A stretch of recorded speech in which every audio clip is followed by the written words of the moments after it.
Welcome to Beyond the Lab, a series by the Office of Career Development within the Biomedical Research, Education, and Training Department of the Vanderbilt University School of Medicine. My name is Kate Stewart, and I'm here today with Steve Roberds, who graduated in '92 with in the program of pharmacology. So we're so glad to have you back. Thanks for coming. Thanks. So tell me a little bit about what you did while you were here at Vanderbilt. So while I was here, I was a grad student, Department of Pharmacology. Studied for about 5 years with Mike Tampkin, studying potassium channels. So it was a new era for cloning ion channels using new technology like PCR at the time. So it was a fun start to learn about both molecular biology and pharmacology. Okay, so you've had an interesting path since Vanderbilt. What are a few of those sort of landmark pieces that really got you to where you are today? Well, a big one was choosing a postdoc, and I decided I wanted to learn more about the biochemistry technology, and I went to a lab in Iowa with Kevin Campbell, where I ended up working on muscular dystrophy, and that turned out to be key, I think, to where I ended up today. But I worked there. It was a great experience. Dabbled in genetics and biochemistry, and then always knew that I really wanted to go to the pharma industry. And so I wanted to work on projects that were important to human health, and I felt like if I was going to do that anyway, why not work on projects that were directed towards, applied to finding a medicine. So I was able to get a job at the Upjohn company and eventually got acquired by Pfizer, worked for about 16 years and really learned a lot about the process, learned about teamwork, and working on a variety of diseases during that time rather than focusing in one area. So when it reached the time to make a decision on a career change, I thought back to my postdoc days and working on muscular dystrophy and a rare disorder that needed help. And I said, yeah, I think I can apply what I learned here in pharma to the nonprofit area and help nonprofits really catalyze research. And so I started networking and seeing what it was really, was I right? Was it really right? I talked to some people and then found out about this opening with the Tuberous Sclerosis Alliance. So I've been Chief Scientific Officer at the Tuberous Sclerosis Alliance for about 4 years and really, really love it. So it's a path, it's not something I thought about, hey, in 20 years, this is what I want to be doing. Hadn't even heard of Tuberous Sclerosis Complex, but it's been a fun path to get here, and it's still a good time. So tell me what you actually do during the day. What are some of the activities that make up your work life? Yeah, a given day is hard to describe because it varies so much. It can be a day where I'm in the office, writing things, reading things, communicating by phone or email, or talking to other people in the office. It can be meeting with our board of directors, talking about strategy and where the organization's going to go. It could be talking with scientific advisors on what are the what are the biggest needs, what are the gaps, what can the TS Alliance do better, or do differently to help researchers do their work. Or it can be meeting with government. We meet with people at the NIH. We actually meet with directors of many of the NIH institutes on a regular basis to update them on what's going on in TSC and what are still the needs and how might we as a patient advocacy community be able to work with NIH to really help advance research and therapies in our disorder. Okay, so how is this a good role for you personally? For me, I like to work with people. I like to work in teams. I realize I'm not going to accomplish anything huge independently, right? All new discoveries, medicines, treatments, whatever, are really teamwork. There may be, individual points at which individuals make a huge impact. But the whole process is really one of people working together.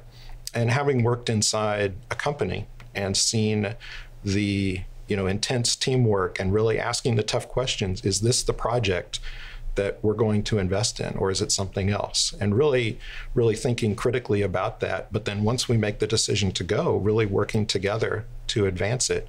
That's what I enjoy. And so I enjoy doing it in this world where I'm close to people who are affected by the disorder, so I can understand more directly from them about what their needs are. But I can also work with people in industry and people in academia and NIH and FDA who also all want to help the people who are affected with the disorder. And so we're all motivated by the same things. We just bring different things to the table. And I like to be involved in getting those people together. Okay, great. So what are some of the skills that you've used from your PhD training in your current role and in your path? Yeah. You know, from the PhD training, it's hard to distinguish, you know, exactly what you learn all along the way. But really the basics are formulating clear ideas and hypotheses and descriptions of what you want to do,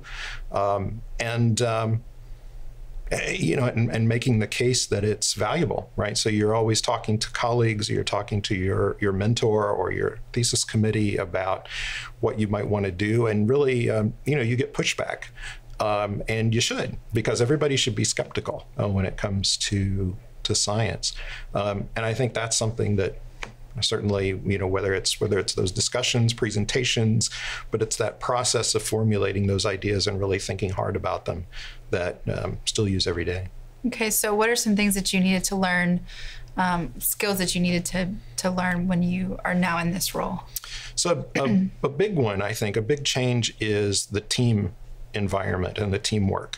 When you're a graduate student, it's an educational process of you as a student, and you certainly have to develop individually and develop your individual skills. But to then function in the larger world, as I mentioned, and collaborate, you've got to learn how to work with others really well, and how different people think about things, how different people communicate. Some people, you know, are outgoing, and some people internalize and think really hard. And so learning all those things about how, you know, learning to appreciate the differences that actually are strengths for teams working together is a big difference, I think, from graduate school. Okay.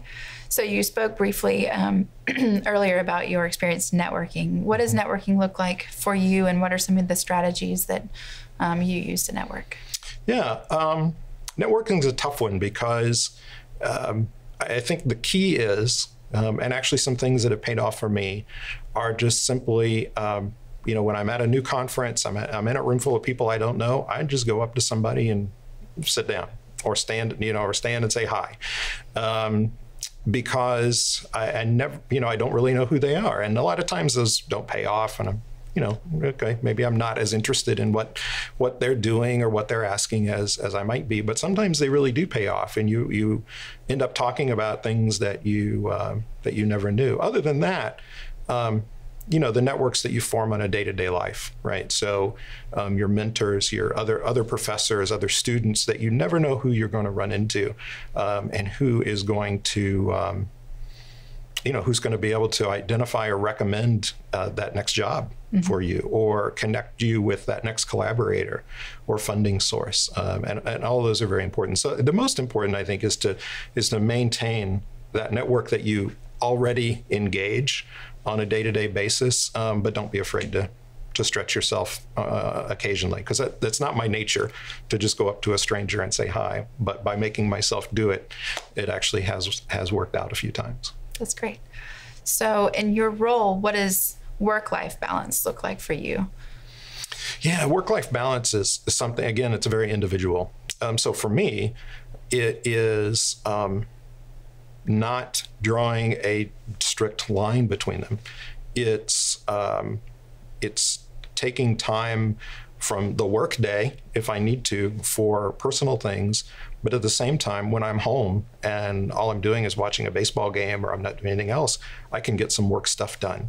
So to me, having a cell phone and having that access to you know, email in particular is actually beneficial, because I feel like I can fit more in.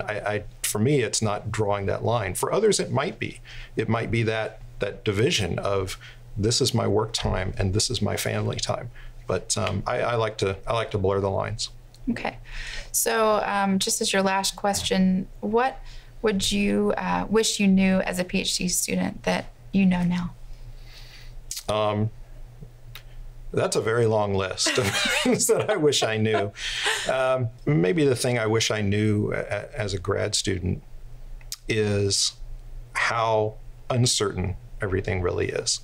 Not only the predictability of the next job or the next funding source, but science itself, and to be really rigorous, really question our own assumptions, because it's easy to try to push your hypotheses forward and to forget that we really need to try to disprove them and let the good ones survive.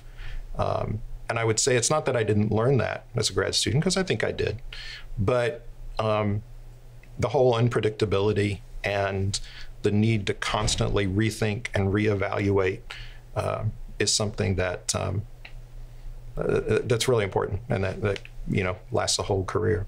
Okay, great. Well, thank you so much for coming back and being with us today. We're glad to have you. Yeah, thanks a lot.